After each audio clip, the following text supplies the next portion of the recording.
All right. Good morning, everyone. Thank you for joining us. We have a lot to cover here today, and so thank you for carving out time. This is a big topic. We have had an amazing response to the discussion around the coronavirus outbreak, and we're grateful that you carved out some time in your day to engage in this important dialogue. I'd like to get us started. My name is Craig Cable. I'm going to be your host today. I'll be facilitating the discussion. A little background on me. I'm a Church Safety and Security Director here at Group Publishing. I'm also a Reserve Deputy Sheriff for the Larimer County Sheriff's Office. I am a co-leader for a multi-campus megachurch here in Northern Colorado. I oversee the church and safety security teams, and I also provide church security consulting and training for a variety of churches all across the United States. I have a special guest here with me today, Peter Harper. He is going to be joining us as someone who really is in the know and a lot of what we're going to be talking about. A little background on Peter. Peter helps churches strategically enhance their safety and security posture by providing tailored risk management services. And there's a variety of different services that Peter provides. Peter, welcome. Thank you for joining us. All right, let me make sure Peter is unmuted. There you go, I'm Peter. set free. Good morning, everybody. Thanks for having me. All right, welcome. Peter, you not only you oversee a lot of different safety and security considerations, but you also you're very involved in a lot of what's happening here with this pandemic. Maybe you can just give a quick highlight of what's your view into this topic. Sure, Craig. Right now, in addition to chatting with different church clients, I'm getting the opportunity to help facilitate some incident management process and a pandemic working group for a U.S. company that has an international presence, and we're learning a lot. We're being able to focus very specifically right now on current impact, future impact, and we're able to glean from this real time, and that's been extremely valuable. Boy, like you said, that's kind of the key, that how dynamic this situation actually is. It's ever changing. Even just Yes. information is in the preparation of this webinar. It was evolving real time as Peter and I were pulling the notes together. So let's just hit the kind of the highlights of the purpose of this webinar. And it is purely to increase awareness and invite a meaningful dialogue regarding concerns over the spread of the coronavirus, also known as COVID-19. We are not here to provide legal, medical, or insurance advice during this webinar, but we want to invite a discussion and have a meaningful dialogue of some of the impact on your churches. So you are strongly recommended to stay apprised of updates from your local government, as well as monitor updates from the Centers for Disease Control and Prevention and the World Health Organization. And at the conclusion of our webinar, we're going to have several of these resources that we'll provide links to, and that way you can continue to monitor that information as well. All right, I'm going to highlight one more time, though. This is fluid, and this information is constantly evolving, and so it would be premature to anticipate or potentially cancel events in your church months in advance. We're going to learn a lot as this goes with the rate of transmission, as more information is shared and disseminated. Make decisions based on information that's credible and legitimate and timely. Don't anticipate things that may be months down the road, because obviously the information and expectations are going to evolve considerably. All right, well, we're going to jump into our theme, and Peter and I talking about this. Oh, by the way, let me hit on this highlight, is that this is an interactive webinar. We do want to pose your questions, and so opportunities to, if you have a question that you would like to have addressed, we are going to do our best to do that. We're going to have hundreds of people on the webinar, and so obviously we're not going to be able to get to everyone's question, but if you have a question, just simply click on the Q&A button in your dashboard, and then pose your question, and then I have folks monitoring those questions, and they will bounce those to us, and we'll do our best to field them. All right, when we were talking about the theme of this webinar, I thought the best theme was resiliency. The church has faced a lot of challenges over there for forever, and this is a time where once again the church is being called to be resilient. And so we're going to highlight some of the hallmarks of a resilient church. I think the first is that the church is there needs to accept that there will be an impact, that there is some risk associated with this, and there will be some impact. And we're going to talk a little bit later in the webinar about what do some of those impacts look like, and that impact is going to evolve obviously as the transmission rate evolves. But We can't insulate ourselves. The church still needs to be the church, and that we have to accept that some risk is okay in the midst of a very dynamic situation. So I think going on to the next point would be we have to manage those fears in the midst of this uncertainty, and we're going to address the importance of managing those fears by addressing them, not allowing them to sort of exist in the shadows, and allowing rhetoric to drive and potential increase those fears, but to address them head on as information continues to evolve. We're also going to encourage you to take decisive action. This is a time where that obviously information and action may be driven by a local decision, it may be driven by a state decision, and that decision may be made on your behalf. And so, but being quick to make decisions and being decisive in in executing whatever plans you have. And then last, just communicating effectively. I've never heard of a church being accused, or anyone being accused of over communicating. This is a time where it's best to be forthright with information, especially as information evolves. Be quick to provide updated information, but this is a time to really communicate effectively to your congregations so misinformation doesn't run rampant. Well, we have a special guest here this morning, and we're very fortunate because he has a very busy schedule, and you'll understand why in a minute. But Bishop Greg Rickel, he is the bishop of the Episcopal Diocese of Olympia, Washington. Bishop Rickel is literally in the epicenter of the coronavirus outbreak here in the United States, and oversees, I believe, over 90 churches within his diocese. Bishop Rickel, thank you for joining us this morning. Thank you. It's very good to be here. Well, you are right now in the epicenter, and when we talk about the evolving dynamic information that's changing, I imagine you're watching that real time in Olympia. Oh yeah, we're keeping up with it extensively. Being in the kind of adjudicatory like we are, the polity we have, it's more hierarchical, which is helpful, I think, because I can, and people are looking to us for direction. And so we are keeping apprised of it, and it's very, very fluid, as you might expect. It's changing sometimes hourly, but definitely by the day. What would you say is the mood of the churches? Are they being resilient to this? How are they adjusting to that ever change? Yeah, absolutely. I have been so inspired by the response of our churches, really weighing exactly what you just said about what is the risk we're going to accept, and also as I've been framing it, how are we going to love our neighbor and be one? Because part of this really is not about us caring as much about our personal health, but also the health of everyone that's part of our community. We've been trying to remind people this isn't a death sentence. 80% of people will have mild symptoms and be well, but we're really doing this for the 20% where this is really going to hurt them, and it's going to overwhelm our medical establishment.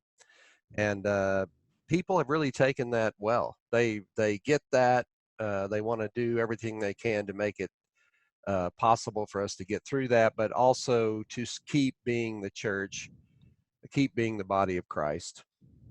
That's great. Well, I know one of the common questions we've been getting is especially with the liturgical churches, or how are you managing the ritual of the church, especially when it comes to the Eucharist and the observance of communion. I know you have just in the last couple of weeks that decision has evolved. Tell me a little bit about what you were experiencing with that. Yeah, I mean, really kind of on my own. Well, I had some input into this, but really tried to move people away from intinction, what we call intinction, when you take the bread and dip it in the wine. For many, many years, a lot of us have been trying to get us to stop that practice. People seem to believe without much evidence that that's healthier. But our hands are really our dirtiest thing on the body, and to be sticking that into a chalice over and over again is really actually lots worse than, and it's been proven. I've got a couple studies that I use that I posted on my website to show that the common cup actually is a pretty good way to partake of the wine for us. And so I did at first stop intinction, and then the next week Actually, the epidemiologists and researchers here working for the health authorities here said that we needed to stop that as well, that they were fearful that that was not going to be done even well enough with the contagion of this disease. And then also the new one that at that briefing was to drain our fonts, our baptismal fonts, because in our tradition, people will walk into the back of the church, dip their fingers in the font, and then cross themselves. And there's a lot of fear that uh, the water will carry the virus. And so all the fonts have been drained. For us, I mean, I wouldn't, of course, wish this at any time for any of us right now in the world, but for this to happen in Lent has been fortuitous in a way for us, because it actually is a time when we change, when we give things up, when we do things that might not be the things we choose in a normal season, to really pay attention and reflect on God in our lives. And so, in a way, this has been helpful.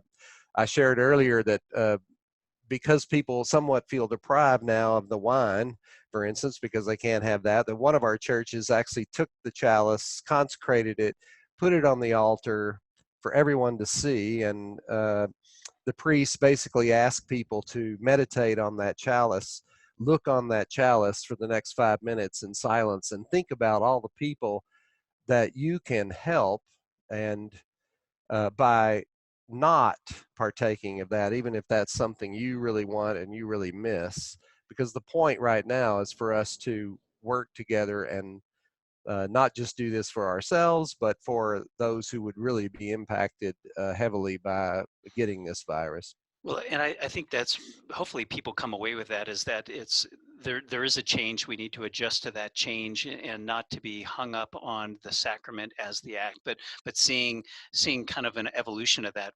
Just very quickly. Right. Yeah, I mean, I totally agree. I mean, it's like uh, I really have been asking a lot, what is it we really worship? Do we worship our liturgy, or do we worship our God? Mm, And I think moments like this really should help us get that priority in order. well, Uh, yeah. no, that's an excellent point. Well, we always start our webinars with a word of prayer, Bishop Rickle, and I would be honored if you would start our webinar off with a word of prayer. Would you mind doing that? Absolutely. I offer this prayer. Holy One, thank you for the beauty and majesty we see in your creation. Thank you for the opportunity to care for the world you have made, and to serve in ways to steward your church and to build up your church, the body of Christ. We ask that your blessing would rest on us in our work, that you might inspire us with great vision and enthusiasm for it, even in the midst of crisis.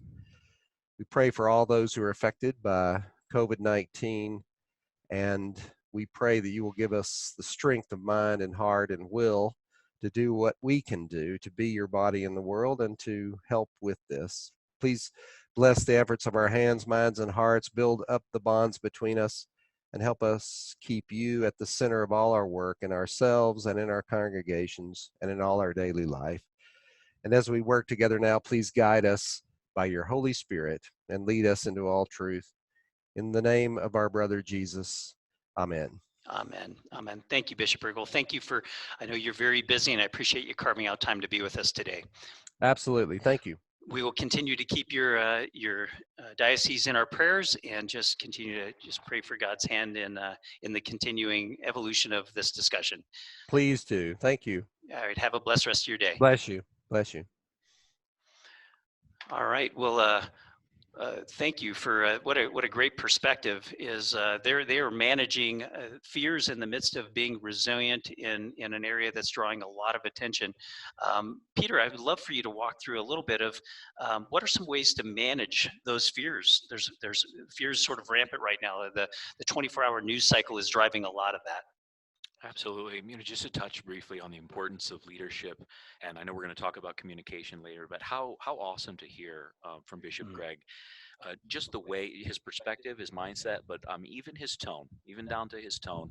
I think is a great example of leadership through this. When we talked about impact, and I know we're not going to spend a lot of time on this, but the church was never promised to be free of harm. It was never promised to be outside of harm's way. In fact, quite the opposite, right? And just by opening its doors on a Sunday morning, the church violates the first rule of high risk situations, which is don't be there. We're past that. We're there, and the doors are open. And so now it's time to communicate creatively, to have strong leadership, and to have this amazing perspective about how do we worship our Creator and not our object or our circumstances. It's easy to be taken over by that. So I really appreciate No, that. it's a great reminder, Peter. Thank you for highlighting that. When we talk about managing fears, this first point, creating an open and strategic dialogue, I can't encourage you enough. If you haven't already begun to have these conversations with your teams, now's the time. We're going to talk a little bit later about equipping them with the right information and the importance of that. But these teams can be your force multipliers. You want to make sure you're playing off of the same sheet of music, and they have questions too. So by answering those questions, you're going to see a multiplication of efforts throughout your congregation. So really get those conversations started now with your teams if you haven't already. And it's important to kind of facilitate them and guide them and have leadership. You can go down the black hole of what ifs in this situation, but really working towards, that's the strategic part, right? Working towards coming together with some clear action items and things you can do. So that's really important. Information from credible sources. There are so many resources out there right now. People who are a lot smarter than I am working on this, and in our age of technology, we have this incredible access to live, hourly updates, trackers, incredible information from the CDC. We're very blessed to have this. So really encourage people, if you haven't already, use the links in this webinar. Spend some time doing your homework and your research. You can manage fears just by connecting people with the right information. At the same time, that helps dispel this misinformation and the myths. And I know we're not going to go through them, but I did look at a survey yesterday that said 38% of people surveyed were going to stop drinking Corona beer out of fear of a connection with this virus. Limes everywhere are being implicated. So that kind of thing is understandable, but the myths abound, and the WHO has a great MythBusters page. So it's important to know what isn't true as much as it's important to know what is true. And then finally, determining your status within the various phases of a pandemic. I want to park here for a second because this can be a little bit heady, a little bit much. But I really think it's important for a church to know where they are in the process. So on this next slide, I want to share a little graph that I put together that just gives an example of how a church might be able to measure where they are in this process, right? So first and foremost, you've got a phase 1 through 4 and their basic description. Then a trigger is something that lets you know if these things have happened, you're probably in this phase, right? So for example, an alert phase for a church would be, we're hearing about this thing going on out there, and we see those initial cases, and there's a potential for a spread. And so maybe we want to start considering ourselves in this phase, and we want to ask ourselves, what action should we be taking at this point? For some churches, when they first heard about this outbreak in Wuhan, maybe in East Asia area, they were already here, right? They were already asking what's next when there were 12 cases, not 112,000. Right. Beyond that, we start to see churches move into indirect impact, where maybe a similar organization or maybe vendors that support them are starting to report impact or closures. This is really important for a church to start saying, at this point, it's really healthy to anticipate direct impact. That's probably coming next. This helps get you ahead of the ball a little bit, right? Direct impact, where churches, maybe a member has taken ill. We saw this weekend with an entire church being quarantined because of someone serving communion, right, who later on tested positive for COVID-19. And then even government mandated closures or cancellations, which we're starting to see a little bit of now. This is an indication that your church is directly impacted and it's time to act. And I want to highlight the importance of the transition phase, because what happens, especially in crisis, is people go full on until it seems like things are over. And quite frankly, people are tired, and then they just stop. And then the game is done. Communication stops, action items stop, and even sometimes the learning from everything we've been through stops. So it's really important to recognize when you're in that transition and recovery phase, so you can be working hard to let the plane down gently, bring people back to services in a way that's comfortable, talk to them, communicate them, work with your team to pull out your learnings. And we'll talk about that a little bit later, but it's important to do those after action reviews and those debriefs. So what I ask churches to do is take a look at this and answer the question, where are you on this scale? And every church is going to be different. But what you can do, and I saw in a comment that somebody was asking about pandemic plans, something that you can do is simply write down a few action steps that you would like to take in each one of these phases, and then identify where you are and ask, what can we start to prepare for, or what do we maybe already need to react to? And this will help you take control of the situation instead of simply reacting to the latest media alert. Well, I think that's key, right? Is that versus reacting, let's respond. Let's respond intelligently, credibly, legitimately, and informed, that it's an informed response. If there was a theme of questions kind of pouring in from some of the webinar participants, I would say several of them are norming around what should we consider as far as prohibiting certain populations from coming to our church, the elderly, at risk, people who have recently traveled. And to me, that's a conversation that needs to happen at probably different levels of the impact, but also that's a decision that probably shouldn't be made in a vacuum. That's a great way to connect with your local resources, invite state and local governments. Do you have any recommendations or thoughts around trying to make those kind of decisions as far as who should either be precluded from coming or people that we need to be sensitive to in those at risk? Sure.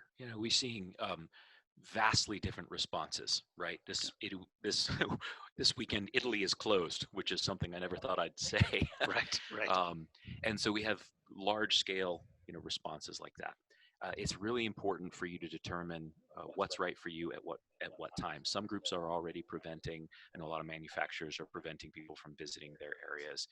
I know that's a little bit counterintuitive for a church. It's also very hard to break this down by demographic, because even if one is more susceptible to a higher impact, we're all susceptible to be carriers of this, right? So we need to treat that equally.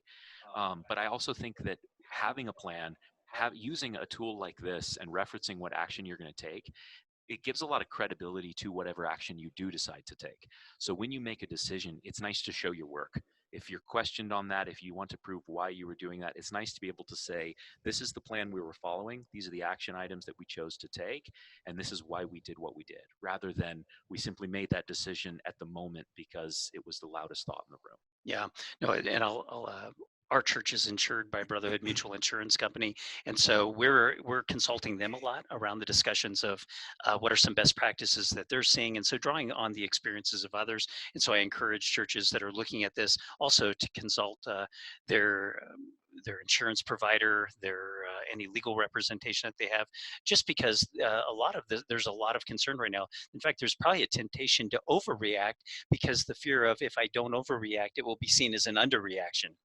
Right. Well, we're seeing this, there's a precedent being set already, right? Which in our digital age gets communicated so quickly that now to do anything less than what someone else has done, it's an indication of potential liability. And I'm not saying there is, because some of this is certainly over sensationalized. And so it's difficult to make that decision. Can't be made in a vacuum. Needs to be made with as much counsel as you possibly can. And you need to be able to show your work and then communicate that work effectively as to why you made those decisions. No, that's excellent points, Peter. Well, let's talk a little bit about some of the things that we're seeing as far as what churches are doing to maybe minimize some of the transmission. Maybe you can highlight a few of these points. Yeah, absolutely. We've talked about, definitely the spiritual component and a high level theological component of impact and risk and how to view that. But I think it's important to highlight that there's some very practical things churches can do today. There's things they can do right now. And the first one's really around this concept of sanitation and good guidelines. In this presentation, and I know I was looking at it earlier today again, the recommendations for faith-based houses of worship from the CDC and their cleaning standards. There's some amazing information out there about what it looks like to keep your spaces clean. So I encourage people to go follow those. So this is not the time to reinvent the wheel or to come up with a new method of trying to get these things done. Well, So and Peter, really do you mind if important. I, and one of the reasons why we didn't literally lift it from the CDC website and put it in the presentation versus giving a link is that information is likely to evolve too. Yeah. And so having a dynamic link makes sure that you get the most current information. And so what you see one time may in turn evolve over time. So when we say follow CDC recommendations for houses of worship, there's there's a great document, and that we provide a link to that. But that's not a one and done. Maybe continue to follow up and see the Absolutely. evolution of that. There's a lot of information there too, more Yeah. than we could talk about now, but I want to stress that it's in layman terms. So if anyone's sensing an intimidation factor, which, to be honest, I felt it sometimes too, like, whoa, this is a lot of data. It's very legible, it's very understandable, and it's easy to follow. So get out there and get into it. The second thing is this concept of campaigning on personal sanitation might sound silly. I don't know how many of you maybe feel silly singing happy birthday or the ABCs while you're washing your hands to make sure it was 20 seconds. Because that's a long time. Nobody got time for that, right? But it's important. And I would stress that there's a lot of folks that maybe do take that for granted. And I wouldn't assume that people know. And so take an opportunity to really share with people. There's a lot of different methods you could do this. Maybe you're running ads on your televisions if you have those in your village. Maybe it's a group-wide email. Maybe it's some signage. But it's really important to get that information out there and remind people what to do. As an example, I was at a business recently that was using hand sanitizer stations, which we know isn't quite as effective as washing hands, but it's a great alternative when you're out on a floor. And of course, hand sanitizer is very hard to come by right now, so it's gone. And when they ran out of hand sanitizer, they left the stations up, drawing people to them, but posted signs on them with comics that said, hey, we're glad you're here. Now go wash your hands, and redirected them back to this space. So maybe reducing this down to very simple communication can be really valuable just to help spread that transmission. So that's super important. And then finally, facility sanitation practices. Most churches have a team or an individual who are working actively to keep their facility clean. And I'd encourage you to take a look at some of the recommendations as far as stepping that up, especially when it comes to uh, those hard surfaces in those common areas, such as doorknobs, handrails, reminding people to clean and sanitize their phones, uh, maybe even putting a trash can by the inside of a door in a bathroom so that people have the opportunity to open the door handle with a towel and then throw that away right away. Get to those surfaces knowing that right now it's unclear how long this thing can sit on a surface depending on its environment, but it's anything from a few hours to a couple days. So it's important to increase the sanitation of those areas. And then finally, to start having the conversation about what does the decontamination of an entire facility look like for you? Because that's a big deal. That's a big process. Do you have the supplies that you need? Do you have the materials? Do you have the know-how? Are your people willing to do that, knowing that it's potentially putting them at risk? What kind of PPE or protective equipment might you have for them so that they can go and do that as safe as possible? I think even the frequency of that, how quickly do you need to, or how often do you have to do that, as far as the facility sanitation practices Right. are all probably need to be researched based on use, Traffic and traffic. Like, for example, our church has a kitty plate pin area that has a ball pit, and things like that. Those are certain things, and we'll talk a little bit about certain things that just may have to modify the way we do church, or the way at least we do the event. And I think Bishop Rick will sort of hit on a few of these things. That let's not get hung up over the amenities of the facility. What we're here to do is to worship together as a body of believers. And so certain amenities that may be affected in the process of doing keeping the transmission low, let's not get too hung up on that. exactly, absolutely. Well, that's a good segue a little bit into what do we need to consider if we're going to continue operations. And these are just some questions. I thought these were great questions that if you haven't thought about, you need to maybe highlight a few of these, Peter. So remote work is something that people are trying out all over the nation right now, and I think for churches maybe that could potentially be a little bit more daunting on the one hand, because it's not commonly practiced or because we don't have the equipment for it. On the other hand, it's a lot fewer people usually. So we're talking about staff and volunteers here, making sure that their questions are answered.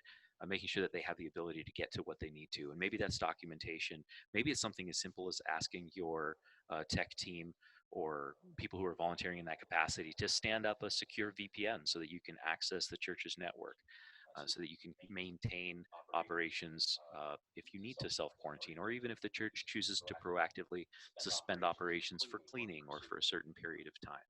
So trying to address remote work is a great place to start.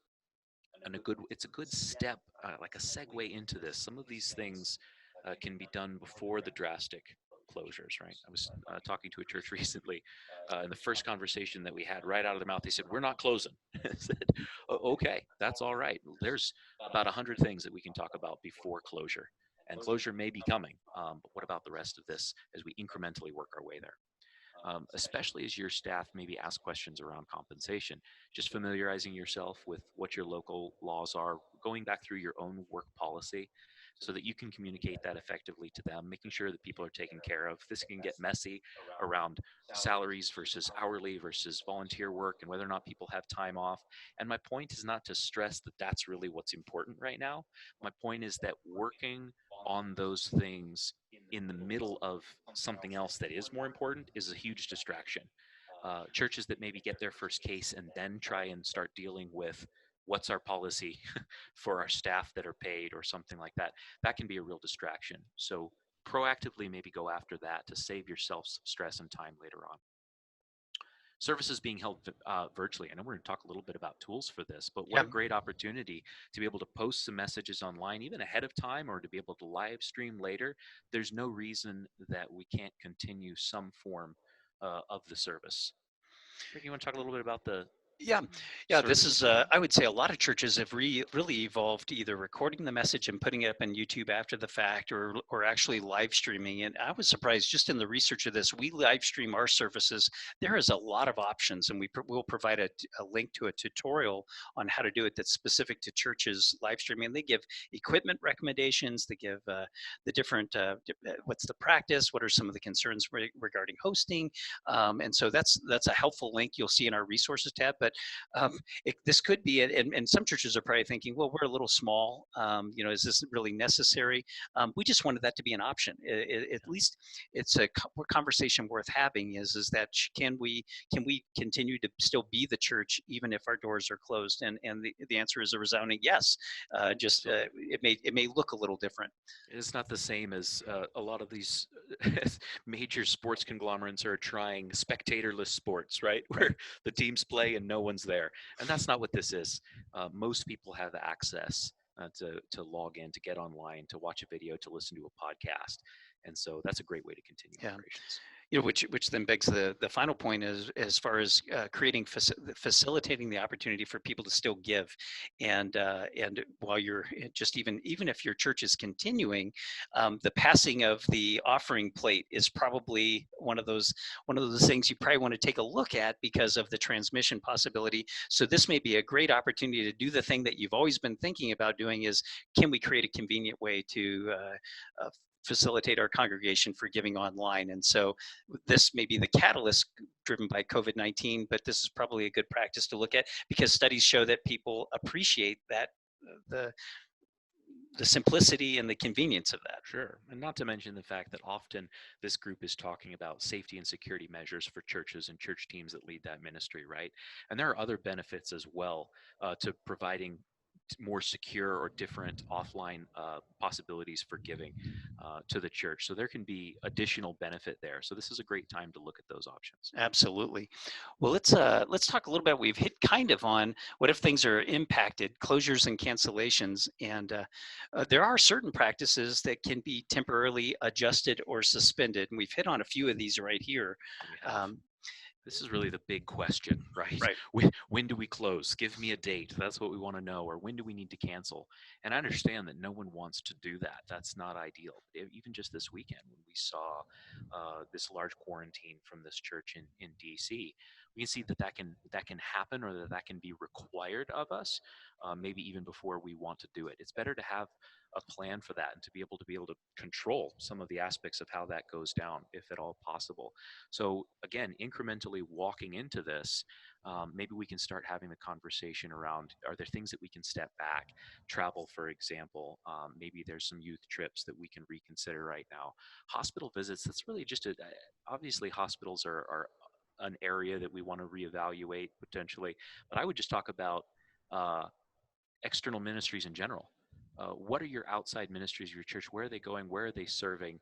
and is that something that you need to adjust or address? Just don't forget about those external ministries. You mentioned playground equipment, and I was thinking about how my church sanitizes just even the nursery equipment, Mm. and maybe the use of that or the extra sanitation of that. Maybe it's as simple as the common spaces that we have to address. Well, we're seeing that actually real time, and we've had a few questions on the webinar about it. Is okay, those are pretty clear practices. Just this last Sunday, our church implemented the no handshake for the greeter policy, and it was interesting how many people accepted it, and then how many mavericks said we are not doing it, and you're Yep. getting a hug whether you want it or Yes. not. And so Yes. that's actually a question we've been getting on the webinar: is people saying, "Hey, our church is a loving church, and it is part of our culture to hug and welcome people into our church." And so this is one of those things. This is not a challenge to your culture. It's a practical practice during a time where there's some uncertainty. And you may find that just through clear communication that this is not changing the way you do church or where you're perceived in the community, but this is an adjustment to those practices. Right. And it's a loving one, like Bishop Greg brought up in the first place. Again, I hear this a lot. Why so extreme? Why are we overreacting? What really is the difference from the flu? This is being over sensationalized. And some of those things are true. And like you said, the Mavericks out there, like we're gonna prove a point, right? By making sure that we're gonna shake everybody's hand. And I think just that strong leadership communication, not necessarily to forbid certain practices when it's not necessary, when it's not yet required of us, but to encourage why we're loving others by attempting to control transmission for those maybe who are more vulnerable for their sakes. And so it is a good way to care for people. And we're going to talk a little bit about media later, but I would insert here that we also want to be careful. There's a difference between a testimony that says we are not living in fear. We are trusting a God that is good. We've not been given a spirit of fear with love and power and a sound mind. But there's a sound mind and a self-control portion to that as well, right?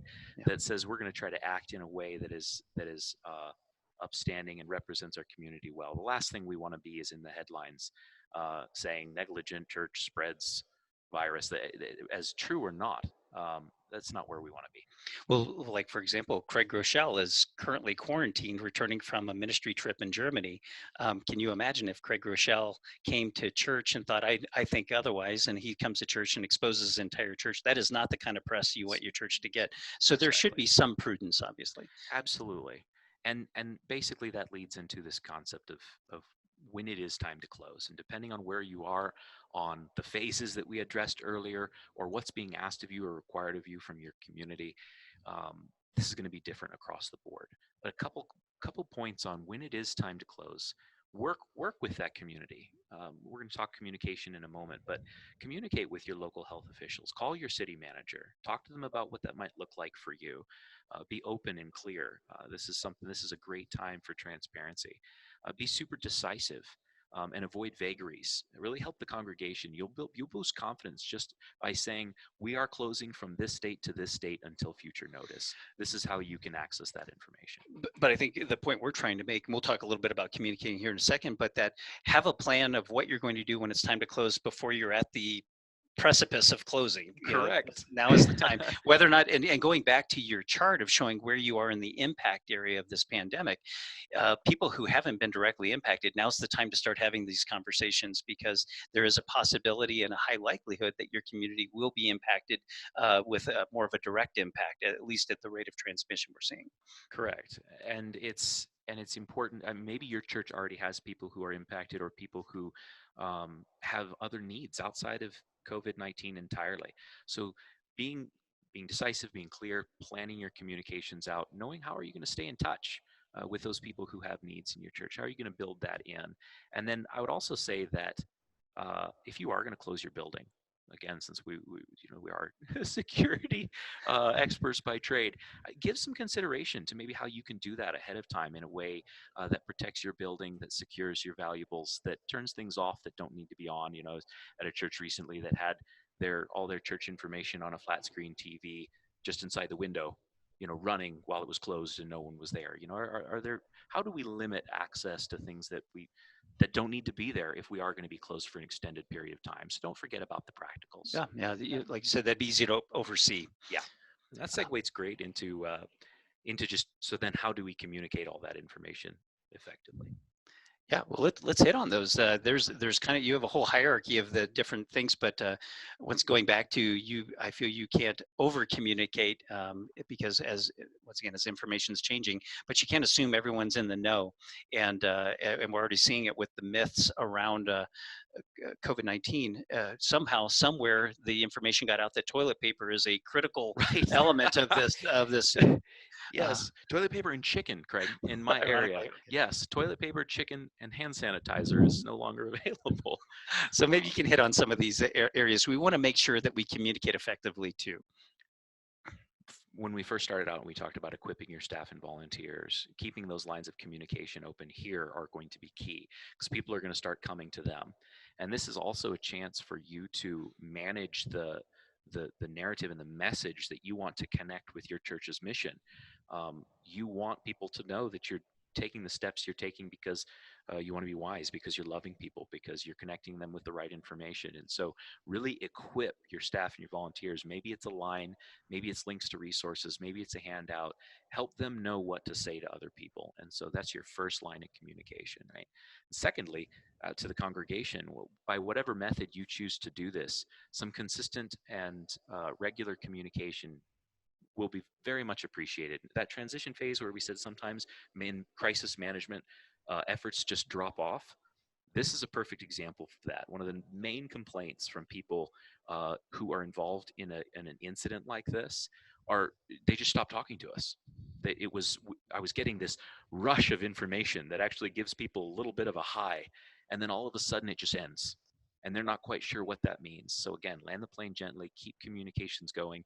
Consider even offering to your congregation a place to go to direct their questions or to look for more information. So give them a channel, help guide even the communications. It's a great way to shepherd people. As you talk to your community, this is a great opportunity to, if you haven't already connected with your local emergency services, to call that city planner or your local health department, to talk to the officers that patrol in your area. This is a great opportunity in general. We encourage that connection. But if you haven't done that, can learn a lot from them, and you'd be amazed how much they care, how much they care about their local churches. It's great to find out. My father was in an accident this week, in a car accident, and he actually connected with local law enforcement that were attending and members of his church and local churches through the process. And you'd be amazed at how much they're there and they care. Media is a big one, and if we want to maybe stay and talk about this for a moment, I want to first dismiss the idea that you have to talk to the media. A lot of groups can say no comment, so we want to encourage people and equip them with the ability to do that. That's okay. But at the same time, you don't want to allow maybe anyone, sometimes hundreds or thousands of people connected to your church, to be able to communicate to the media. So giving the media a place to ask their questions, equipping your staff to know how to direct them to the right individual, and pre-planning a line or two that you'd like to share, especially if you are choosing to go into closures, about why you're doing that. You have the opportunity to control that narrative. So if you are in a position where you can no longer use no comment, really take responsibility and control of that rather than letting maybe the first person who's assumed to be connected with this church speak to the media on your behalf. Yeah, I think the point is, we're not trying to say hide essential information, but it is important to make sure that the information is coming from your administration versus your entire congregation, and it's better to have that plan up front because it's much easier to control the narrative that you feel is most representative of the topic than try to put the genie back in the bottle once the narrative is out. Absolutely. So be clear, be transparent, but be proactive on that scale. And again, we don't have to read it, we don't have to care about it. But right now, with the media frenzies, especially about this, it doesn't even have to be true. Just the word church and epidemic in a line will get lots and lots of clicks and lots of reads. Finally, we talked about this in transition, but I just want to say how important it is to follow up with your people, to debrief well, to really take the opportunity to plan for the next time. And because we're talking pandemic options, epidemic spread here, but this template, this idea of preparation is true for a number of different church incidents. So there's so much that you can learn about communications, what went well, what didn't, who did you need in the room that wasn't there, what supplies or materials would have been useful. take some time after this to really go through that with your teams. Yeah, no, great point. We've had a couple questions come in. One, just to give some clarification on the concern was over cleaning all the playground equipment. That sounded pretty daunting Right. to some folks, and you know what's practical in that sense. And I think that's kind of key, practical. But we're talking about facility contamination concerns, but there's also the personal. And so maybe you have a practice in your children's ministry where you're washing the children's hands, things like that. Just once again, invite a dialogue around what can we do, what is reasonable, what is prudent, and then how would we try to avoid that. And if there's certain areas of your children's ministry where maybe it's just going to be problematic, maybe that's when you suspend some of that activity during this time, if it's just unfeasible to maintain some level of cleanliness during that time period. To touch on that idea, I would encourage churches to watch for a narrative or a stigma change probably in the next few weeks to months, where the message is less about avoiding contracting COVID-19, and it's more about understanding how to live or manage with it in our communities. You know, as Bishop Greg pointed out, many people are likely to potentially contract this. A very small percentage are experiencing those frightening or those high impact statistics. And so at some point we have to start talking about not just how do we sanitize everything so that this no longer exists in our space. That may no longer be practical. And now we have to talk about what it looks like to just continue the best practices. No, that's a great point, Peter. Another thing that has come up is people wanted to make sure that we're going to be providing the slide deck that we're presenting from, and the answer is absolutely. You're going to get the recording and a copy of the PowerPoint presentation, which is a great segue into some of the resources that we've included that we want to make sure that you really focus on. And so these are direct links to each one of these organizations. So maybe we can hit real quickly. I know our time is nearing here. We've just about 10 minutes left on our webinar. What are some of our resources that we provide them, Peter? Again, the CDC is great for a national level. Think about this as at a few different levels. The CDC is monitoring nationally, the World Health Organization globally. If you have international partners or ministries that you're partnering with, it's another great research. And then consider a local level. Health Alert Network is fantastic, but I'd even suggest going a level beneath that and checking in your community what resources are available for you. Here in our county, we have local health alerts specific to our county, to our state, maybe to certain organizations within our state, and they're really helpful. So monitor at a global, a national, and a local level. And those are just some examples of those. You may also want to check out something that combines all of those things into one. An example would be this Johns Hopkins interactive map. That's like a non-vetted third party who's gathering all of the different stats from the different organizations and posting a real-time situational update that's usually a couple times a day. Well, you provided that map to me, and I love it. It's what I love about it is it's really updating much more frequently than some of the other news outlets. So you have a pretty good grasp when you see exposure and reports. You can definitely see it on that map much more clearly. I'll jump into the next ones here. We've now moved away from, so obviously those are some very highly recommended resources that are providing updated, credible information. Some of the other questions that a lot of people have was, okay, what do you recommend for live streaming? And this is just one YouTube video that I found that is a tutorial on how to live stream. And what I like about this video is that it is specific to ministry, and he gives some great equipment recommendation and hosting recommendations. There's also a couple great partners here on online giving. This isn't definitive by any means. There's a lot of other online giving platforms, but these are two that I've heard very positive things about. Subsplash and PushPay are ones that we see a variety of churches using, and so you may want to consider at least looking at those two. Those are links to those respective companies. But as other, and if you just kind of watch around, more and more information is coming out as more and more resources. Just once again, be careful that you're not caught in the spin of the 24-hour news cycle, and that's driving it, because sometimes news, just reporting on news, is what's creating a lot of the fear. So make sure each one of these organizations, in particular the CDC link that we provided on here, is the link directly to the faith-based and school updated information, Mhm. and so that's very specific to you. That funnel, it can suck you right in, and the next thing you know, you spend hours and hours reading or researching or following the trail of a certain news story and wondering how that applies to you. And I just encourage churches that the that time is would be so valuably spent with your teams coming together and saying, where are we in this whole thing? Where are we?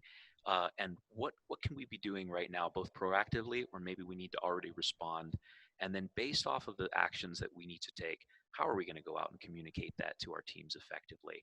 And even just a little bit of time, even if that was an hour a day or an hour a couple of times a week, I think you'd see some really valuable results come out of that. Absolutely. Well, we often talk, as you indicated, Peter. You and I are in the safety and security space for not only houses of worship but for nonprofits, and we always tell our churches that they have a tendency to focus on a single risk. And as of late, that risk was, well, up until COVID-19, was the active shooter threat. Yep. And so we kept trying to reorient people to, hey, look, there's other things that will have an impact on your ministry that is a higher likelihood than the active shooter. And so we're kind of seeing that play out right now, is that churches are heavily affected by something that most people 2 months ago would have never said this is ever going to affect our church, but yet we're seeing a direct effect. So not focusing on a single risk, but looking at safety and security comprehensively. And we actually created a resource here at Group Publishing, and Peter, you were part of helping in the development of this. This is in partnership with Brotherhood Mutual Insurance Company, and Group partnered together to develop a comprehensive view into safety and security, all the way from policies and practices and communication to training videos on how to equip your team around all of the different risk factors or concerns that your church is likely to face. We just want to encourage you, while our focus is on COVID-19 this morning, not to lose sight of having a broader view of safety and security for your ministries.